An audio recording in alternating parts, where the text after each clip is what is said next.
If you're a contractor long enough, eventually somebody's gonna say these 4 words that you never want to hear. Your work caused this. Maybe they're right, maybe they're wrong. Maybe the problem has nothing to do with your work at all. It doesn't matter. Once the accusation gets made, you're suddenly dealing with angry clients, potential lawsuits, insurance questions, and thousands of dollars on the line. And here's the part that catches many contractors off guard. A lot of them believe that general liability insurance covers faulty workmanship. In reality, the answer is way more complicated. Today, I want to walk you through a real-world claim scenario that causes a lot of confusion, frustration, and expensive surprises for contractors every day. Because understanding what your general liability policy does and what it doesn't do could be the difference between a covered claim and writing a very painful check.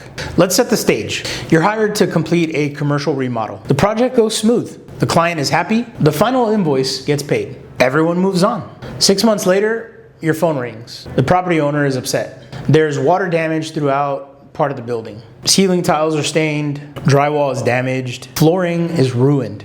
And according to the owner, the issue traces back to work your company performed during the remodel. Now your stomach drops because the first thing that most contractors think is, that's what I have insurance for. And maybe it is, but maybe it's only part of it. This is where we need to talk about one of the most misunderstood topics in contractor insurance: faulty workmanship. Let's start first with what general liability is designed to do. At its core, general liability insurance is designed to respond when your work, your operations, or your business activity cause bodily injury or property damage to someone else. Notice what I said, property damage, not poor workmanship itself. That's an important distinction. Think of it this way. Insurance is not designed to serve as a warranty for your work. It's not there to pay for every mistake, defect, or performance issue. If it did, contractors could intentionally cut corners and then just let their insurance fix everything. That's not how that works. So let's go back to our water damage example. Let's assume that the problem occurred because flashing around a roof penetration wasn't properly secured. Water enters the building. Over time, moisture spreads. Drywall becomes damaged, insulation becomes saturated, flooring has to be replaced, furniture is ruined. Here's where things get interesting. The cost to repair the faulty flashing itself isn't going to be covered. The cost to redo the defective work isn't going to be covered. Why? Because general liability insurance isn't intended to pay for your faulty workmanship.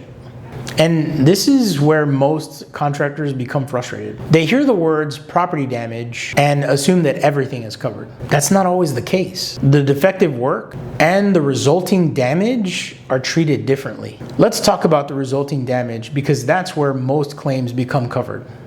The faulty flashing might not be covered, but the water damage caused by the faulty flashing might be covered. The drywall, the flooring, the damaged insulation, the ruined ceiling, the property affected by the water intrusion, that's often where the general liability becomes relevant. Think about it like a domino effect. The first domino was the defective work. The other dominoes are the damage because of it. Insurance may view those two very differently. Now, let's make the scenario even more stressful. The property owner doesn't care about insurance language. They don't care about policy definitions. They don't care about exclusions.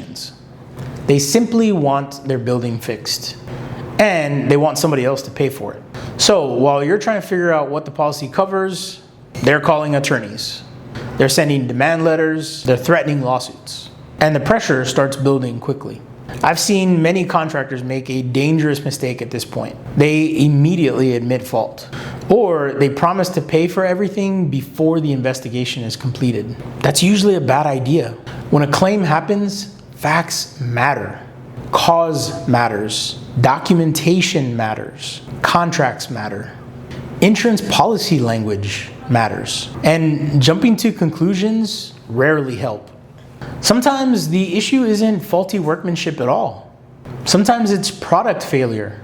Sometimes it's a maintenance issue. Sometimes another contractor caused the damage. Sometimes multiple factors contribute to the loss. Which is all why investigations matter in the first place. Which is why investigations exist in the first place. Another common misconception is that filing a claim automatically means that the insurance is going to pay out. It doesn't. A claim starts a process. An investigation happens. Facts are gathered, coverage is reviewed, then decisions are made. And those decisions often depend on the actual circumstances of the claim. The contractors who handle these situations best often do these things consistently. They document their work, they maintain written contracts, they keep photos of projects, they communicate clearly with clients, and they understand their coverage before a claim happens, not after. Because when you're standing in a damaged building with an angry customer pointing fingers, that's not the ideal time to start learning how insurance works. Let's bring this back to a bigger lesson. General liability insurance is incredibly important, but it's not a workmanship guarantee. It isn't a warranty program, and it isn't designed to pay for every construction mistake. Understanding that difference can save contractors from unrealistic expectations and costly surprises. Before we wrap up, ask yourself these questions. If a customer accuses your company of faulty workmanship tomorrow, would you know what your policy actually covers? Do you understand the difference between defective work and resulting damage? Do you have documentation to defend your work if necessary? And have you reviewed your general liability coverage recently? If the answer is no, don't worry, you're not alone. Most contractors don't discover these distinctions until they're in the middle of a claim. Unfortunately, that's also when these lessons become expensive.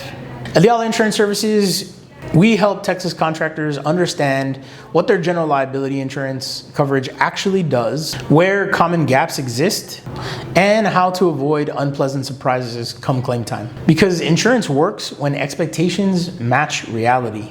And the reality is a lot easier to understand when you deal with it ahead of time. Thanks so much for watching. See you guys in the next one.